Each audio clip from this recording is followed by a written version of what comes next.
بسم اللہ الرحمن الرحیم۔ السلام علیکم سامعین، یہ ہے کاشان بصیرت کا یوٹیوب چینل اور میں سیمی زوار آپ کے ساتھ مخاطب ہوں، اور ہم پڑھ رہے ہیں حکمات جو کہ نہج البلاغہ میں کلمات قصار ہیں، اور آج کی نشست میں ہم 2 حکمات کی شرح کو پڑھیں گے، سمجھنے کی کوشش کریں گے، جو کہ محترمہ سیدہ رخسانہ گوہر زیدی صاحبہ نے آیت اللہ مکارم شیرازی کی شرح سے استفادہ کرتے ہوئے ہمارے لیے تیار کی ہے۔ اور آئیے ساتھ ساتھ اس سے پہلے کہ ہم شرح کو پڑھنا شروع کریں، پہلے میں ایک شعر جو مجھے بہت پسند ہے اس حوالے سے میں اسی سے آغاز کروں گی کہ بڑا آسان رستہ ہے، بہت باریک نکتہ ہے کہ باب علم سے گزریں تو شہر علم آتا ہے، اور ہمارا سفر شہر علم کی جانب ہے تو ہمیں باب علم سے گزرنا ہوگا۔ اپنی کم علمی کے اقرار کے ساتھ آئیے باب العلم پر دستک دیتے ہیں اور جانتے ہیں کہ آج کی نشست میں ہم کیا کچھ سمجھنے اور آبزرو کرنے والے ہیں۔ سب سے پہلے پڑھتے ہیں حکمت نمبر 436۔ حکمت ہے کہ لوگوں میں سب سے زیادہ کرم و بخشش کا وہ اہل ہے جس کا رشتہ اشراف سے ملتا ہو۔ تو آئیے اب اس حکمت کی شرح کو پڑھتے ہیں، اور جو کہ آسان اور مختصراً آپ کے لیے تیار کی گئی ہے۔ لکھا ہے کہ اس گفتار حکمت میں امام علیہ السلام کے معنی یہ ہیں کہ یہ خصوصیت آشکار کرتی ہے کہ کرم کرنے والوں میں سب سے زیادہ کرم و بخشش کرنے والا وہ ہے جو کریمین کی نمائندگی کرتا ہے۔ اس سے مراد ایسا شخص کہ جس میں کرم نمایاں صفات میں ہے، نہ صرف اس میں بلکہ اس کا تعلق، اس کا رشتہ سلسلہ کرم سے اور اشراف سے ہے۔ جب بھی کرم خدا کی صفت کے طور پر استعمال ہوتا ہے تو کہا جاتا ہے کہ خدائے کریم، جس کا مطلب ہے کہ ہر طرح کی بخشش وہ کریم ہے، اس کی بخشش تمام عالم پر محیط ہے، وہ بن مانگے عطا کرنے والا ہے۔ اور اس صفت کو کسی انسان کی ذات کے ساتھ بیان کیا جائے تو اس کے معنی ہے کہ اس کی انسانی شرافت و شخصیت اس مقام میں بلند پر ہے کہ اس کا کرم، اس کی بخشش صرف اپنوں کے لیے محدود نہیں بلکہ بہتے دریا، برستے بادلوں کی صورت ایک عالم کی پیاس اس چشمہ کرم سے بجھتی نظر آتی ہے۔ اور یہاں پر میں وہ مثال دوبارہ دہراؤں گی جو کہ حکمت نمبر 437 میں ہم نے پڑھی تھی، کیونکہ یہاں پر بھی کریمین کا ذکر ہے۔ آئیے پڑھتے ہیں کہ اس سلسلہ کرم کی مثال دیکھنا ہو تو خاتم الانبیاء اور ان کی آل علیہ السلام میں وہ سلسلہ کرم نظر آتا ہے کہ جو آج بھی جاری ہے۔ ذات رسالت مآب رحمت للعالمین ہر ایک کے لیے، یہاں تک کہ دشمن کے لیے بھی کرم اور فیض تھی، ان پر بھی کرم سے فیض، یا وہ بھی دشمن بھی ان کے کرم سے فیضیاب رہے۔ کبھی زانوں پر بیٹھے ہوئے امام حسین علیہ السلام اس راہب کو 7 بیٹے دے کر بتایا انہوں نے کہ کلمہ گو نہیں تھا مگر دربار کریم میں تو آیا تھا۔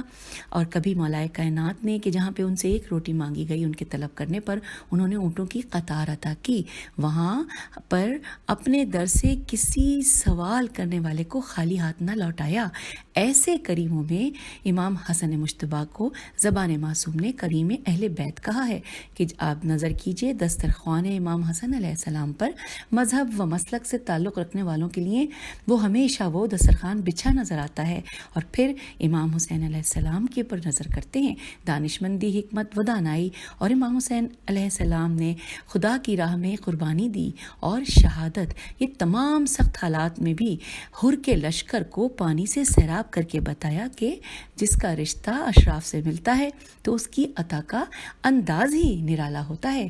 واہ اللہم صلی علی محمد وآل محمد۔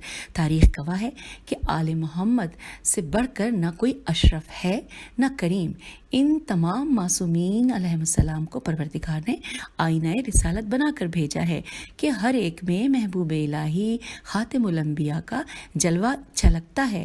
ہر ایک نے اپنے زمانے اور وقت کے حوالے سے جود و کرم و کریم رسالت مآب کو آشکار کیا ہے۔ امام جعفر صادق علیہ السلام کے مدرسے میں یہ کرم علم کی خیرات کی صورت میں ہر ایک اپنے ظرف کے مطابق سمیٹتا نظر آیا، اور آج بھی پردہ غیبت میں وارث رحمت للعالمین کا فیض و کرم تمام عالم پر جاری ہے۔ امیر المومنین علیہ السلام کی اس حکمت کو اس مثال سے سمجھنا شاید آسان سہل ہو کہ مثلاً جیسے کہ کیکر میں گلاب نہیں کھلتے، اسی طرح جہاں گلاب ہو اور خوشبو نہ آئے یہ ممکن نہیں ہے، تو خوشبو کے لیے گلاب کا اصل ہونا ضروری ہے۔ اسی طرح جہاں رشتہ اشراف سے ملتا ہو وہاں انداز کریمانہ ہوگا۔ نہج البلاغہ کی حکمت نمبر 214 میں امام علیہ السلام نے یہ مفہوم کچھ ان الفاظ میں ارشاد فرمایا ہے، آئیے مل کر پڑھتے ہیں۔ انورٹڈ کاما کہ جس درخت کی لکڑی نرم ہو اس پر شاخیں گھنی ہوتی ہیں، انورٹڈ کاما کلوز ہو گیا۔ اور اب آگے چلتے ہیں، امام علیہ السلام نے ایک اور مقام پر فرمایا کہ حکمت نمبر 247 کی الفاظ ہیں، آئیے پڑھتے ہیں۔ انورٹڈ کاما کہ جذبہ کرم رابطہ قرابت سے زیادہ لطیف و مہربانی کا سبب ہوتا ہے۔ یہاں پہ یہ امام کے کلام کا یہاں پر انورٹڈ کاما میں یہ مکمل ہوا۔ تو یوں ہم نے 436 حکمت کو سمجھنے کی کوشش کی، اور اب آئیے حکمت نمبر 435 کو پڑھتے ہیں اور اس کے بعد اس کی شرح کو جانیں گے۔ ایسا نہیں کہ اللہ کسی بندے کے لیے شکر کا دروازہ کھولے اور نعمتوں کی افزائش کا دروازہ بند کر دے، اور کسی بندے کے لیے دعا کا دروازہ کھولے اور در قبولیت کو اس کے لیے بند رکھے، اور کسی بندے کے لیے توبہ کا دروازہ کھولے اور مغفرت کا دروازہ اس کے لیے بند کر دے۔ تو یہ حکمت پڑھنے کے بعد آئیے اب ہم اس کی شرح کو جانیں گے، جو کہ آپ کے لیے انتہائی مختصر اور آسان الفاظ میں تیار کی گئی ہے۔ لکھا ہے کہ اس گفتار حکمت میں امیر المومنین علیہ السلام نے آیات قرآنی پر مبنی 3 گروہوں کے لیے 3 بشارتیں دی ہیں۔ پہلے، ایسا نہیں کہ اللہ کسی بندے کے لیے شکر کا دروازہ وا فرمائے لیکن نعمتوں کا دروازہ بند کر دے۔ آئیے اس کے بارے میں جانتے ہیں۔ قرآن مجید میں فرمان پروردگار عالم ہے کہ جو کہ سورہ ابراہیم کی آیت نمبر 7 ہے کہ اور جب تمہارے رب نے سنا دیا تھا کہ البتہ اگر تم شکر گزاری کرو گے تو اور زیادہ دوں گا، اور اگر ناشکری کرو گے تو میرا عذاب بھی سخت ہے۔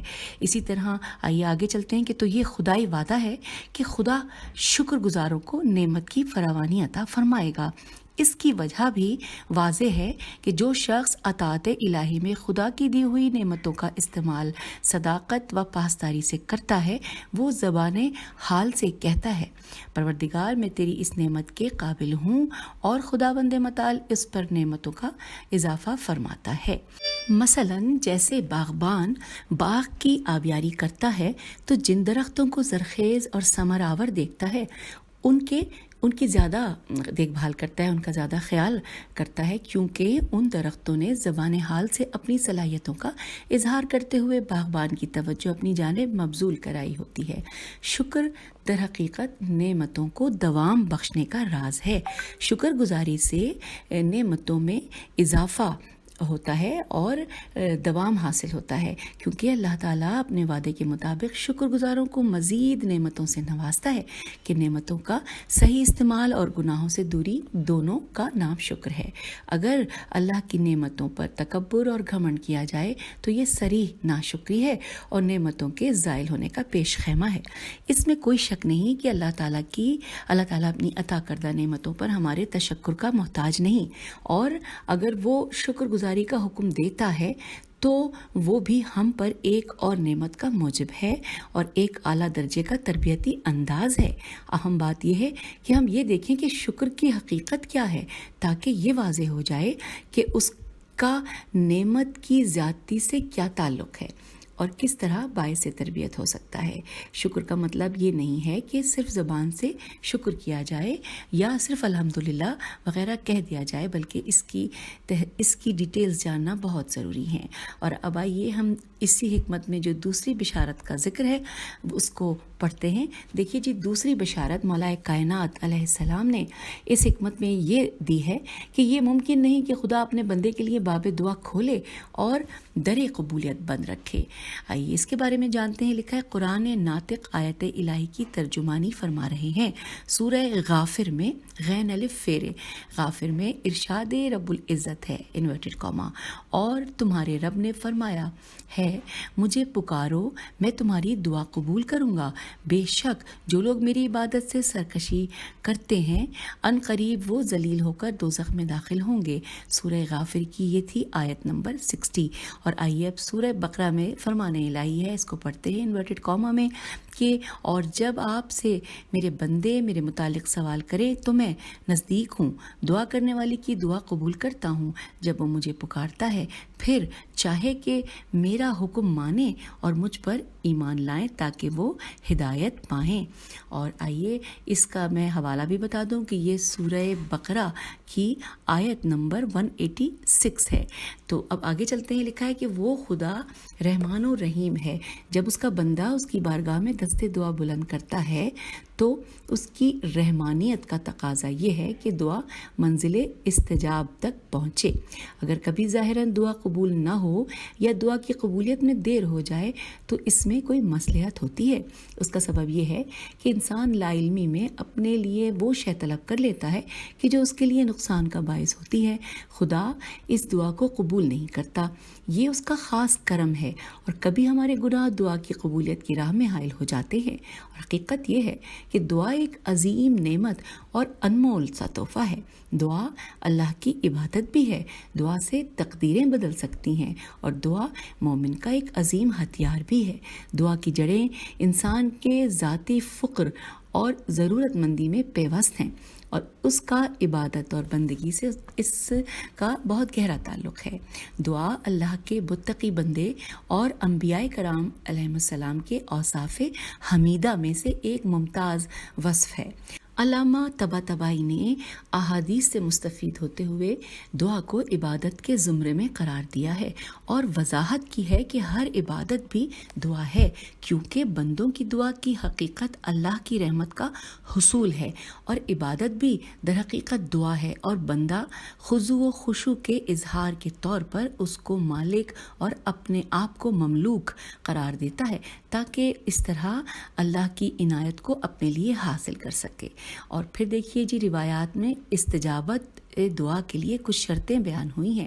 استجابت دعا یعنی کہ دعا کی قبولیت کے لیے کچھ شرطیں بیان ہوئی ہیں، جن میں سے اہم ترین شرط غیر اللہ سے منقطع ہونا اور اپنے پورے وجود کے ساتھ اس کی طرف لو لگانا ہے۔ اور اگر بندہ مکمل طور پر مخلوقات سے الگ ہو جائے اور یہ کیفیت حقیقی معنوں میں حاصل ہو جائے تو وہ جو چاہے اللہ تعالیٰ اسے عطا کر دیتا ہے۔ چنانچہ جیسا کہ ہم سب جانتے ہیں کہ مناجات شعبانیہ میں غیر اللہ سے انقطاع کی دعا موجود ہے، یعنی کہ جس کو امام علی علیہ السلام سمیت دوسرے ائمہ علیہ السلام بہت پابندی سے پڑھتے تھے، اور یہ اہم ترین دعاؤں میں سے ہے۔ مناسب ہے کہ انسان دوسرے انسانوں بالخصوص والدین، اہل خانہ، فرزندوں، مومنین اور مصائب و مشکلات میں گرے انسانوں کے لیے دعا کرے، کیونکہ دوسروں کے حق میں دعا استجابت کے قریب تر ہے اور دعا کرنے والے کی حاجت براری کے اسباب فراہم کرتی ہے۔ اور اب یہاں پر لکھا ہے کہ بعض مواقع پر گناہ کو کلی طور پر دعا کی استجابت میں رکاوٹ قرار دیا گیا ہے۔ دعائے کمیل میں جیسے کہا گیا ہے، ہم ترجمہ پڑھتے ہیں کہ اے اللہ میرے وہ سب گناہ معاف کر دے کہ جو دعائیں قبول نہیں ہونے دیتے، اور اسی طرح سے مزید ہے کہ تجھے تیری عزت کا واسطہ تجھ سے التجا کرتا ہوں کہ میری بدعمالیاں اور غلط کاریاں میری دعا کی قبولیت میں رکاوٹ نہ بنے، جیسے فقرے اسی حقیقت کی تائید کرتے ہیں۔ اور متعدد روایات میں ہے کہ اگر بندے کی دعا قبول نہ ہوئی تو یا تو اسی دنیا میں اس کو اس کی مانگی ہوئی چیز سے بہتر شے ملے گی، یا پھر یہ دعا اس کی آخرت کے لیے بطور ذخیرہ محفوظ کی جائے گی۔ اسی تناسب سے بلائیں اور مصیبتیں اس سے ٹال دی جائیں گی، یا اس کے گناہ بخش دیے جائیں گے، یا پھر اس کے لیے حسنات ثبت کیے جائیں گے۔ اور اب آئیے اس حکمت کے تیسرے حصے کی جانب اس کو سمجھتے ہیں کہ ہم جہاں پہ امیر المومنین علیہ السلام کہہ رہے ہیں، بشارت دے رہے ہیں کہ یہ ممکن نہیں کہ خدا کسی بندے کے لیے در توبہ کھولے اور مغفرت کا دروازہ اس کے لیے بند کر دے۔ دیکھیے یہی بات کلام بلاغت میں خدا بند عالم سورہ شورى میں ارشاد فرما رہا ہے۔ آئیے مل کر پڑھتے ہیں سورہ شورى کی آیت نمبر 25 انورٹڈ کاما۔ اور وہی ہے جو اپنے بندوں کی توبہ قبول کرتا ہے اور ان کے گناہ معاف کر دیتا ہے، اور جانتا ہے جو تم کرتے ہو وہ سب جانتا دیتا ہے۔ یہ سورہ شورى کی آیت نمبر 25 ہم نے ترجمہ پڑھا۔ اب قرآن کی 9ویں سورہ کو توبہ، سورہ توبہ کا نام دیا گیا ہے۔ قرآن میں توبہ کی قبولیت کو ان اشخاص کے ساتھ مختص کیا گیا ہے کہ جنہوں نے نادانی میں کسی گناہ یا معصیت کا ارتکاب کیا ہو، لیکن جیسے ہی وہ اس گناہ اور معصیت کی طرف متوجہ ہوتے ہیں تو توبہ اور استغفار کرتے ہیں۔ تو آئیے یہاں پہ سورہ توبہ کی آیت نمبر 118 کو پڑھتے ہیں۔ ارشاد پروردگار ہے کہ اور انہوں نے یہ سمجھ لیا کہ اب اللہ کے علاوہ کوئی پناہ گاہ نہیں ہے، تو اللہ نے ان کی طرف توجہ فرمائی کہ وہ توبہ کر لیں، اس لیے کہ وہ بڑا توبہ قبول کرنے والا اور مہربان ہے۔ یہاں پہ سورہ توبہ کی آیت نمبر 118 کا ترجمہ مکمل ہوا۔ آئیے مزید آگے پڑھتے ہیں اور جانتے ہیں پیغمبر اکرم صلی اللہ علیہ وآلہ وسلم کا فرمان ہے کہ توبہ کرنے والے کی 4 نشانیاں ہیں: خدا کے لیے خاص عمل انجام دینا، باطل کو چھوڑ دینا، حق پر پابند رہنا اور کار خیر کو انجام دینے میں حریص ہونا۔ حوالہ ہے یہ تحفۃ العقول کا۔ اسی لیے آگے چلتے ہیں۔ توبہ کے کئی درجات ہیں: کفر سے توبہ، گناہان کبیرہ سے توبہ، گناہان صغیرہ سے توبہ، فکر گناہ سے توبہ، ترک اولا سے توبہ، غفلت سے توبہ، غیر خدا سے توبہ، انبیاء علیہ السلام کی توبہ جو باطنی اضطراب اور دگرگونی سے توبہ ہے۔ امام جعفر صادق علیہ السلام فرماتے ہیں کہ توبہ خدا کی رسی، خدا کی مدد اور بندوں پر خدا کے لطف و کرم کی وسعت کی نشانی ہے، اور بندوں کو ہمیشہ اور ہر حال میں توبہ کرنا چاہیے۔ ہر گروہ کی ایک خاص توبہ ہوا کرتی ہے۔ انبیاء الہی کی توبہ باطنی اضطراب اور اطمینان کی حالت کے دگرگوں ہونے سے، اولیاء الہی کی توبہ تصورات کی رنگینی سے، خدا کے برگزیدہ افراد کی توبہ غفلت، فراغت اور استراحت سے، خدا کے مخصوص افراد کی توبہ غیر خدا کے ساتھ مشغول ہونے سے، اور عوام الناس کی توبہ گناہ، معصیت اور خلاف ورزی سے ہے۔ قابل توجہ امر یہ ہے کہ امام کے کلام میں اس بات کی جانب خصوصیت سے اشارہ ہے کہ یہ توفیقات الہی ہے۔ خدا کسی کو ان 3 چیزوں کی توفیق عطا فرمائے: شکر، دعا اور توبہ۔ اور اب آئیے مزید ایک پیراگراف ہے اس حکمت کی شرح میں کہ در حقیقت شکر، دعا اور توبہ انسانی زندگی کے 3 فیصلہ کن چیزیں ہیں۔ اگر ہمیں شکر دیکھنا ہے کہ کیسے، کب اور کس حال میں کیا جائے تو شام غریبہ میں چلیے۔ جلتے ہوئے خیموں کی خاک پر امام زین العابدین کا سجدہ شکرانہ اور انداز دعا سیکھنا ہو تو صحیفہ سجادیہ میں مولا سجاد کی دعاؤں، دیگر معصومین علیہ السلام کی دعاؤں اور دعائے کمیل سے بہتر کہیں نظر نہیں آتا۔ اور اگر انداز توبہ دیکھنا ہو تو کربلا میں جناب حر کی توبہ اور اس کی قبولیت کی بلندی نظر آتی ہے کہ جہاں ماں کا رومال باندھ کے زہرا کے لال نے حر کی جبیں سے داغ ندامت مٹا دیا۔ اجازت دیجیے، خدا حافظ، فی امان اللہ۔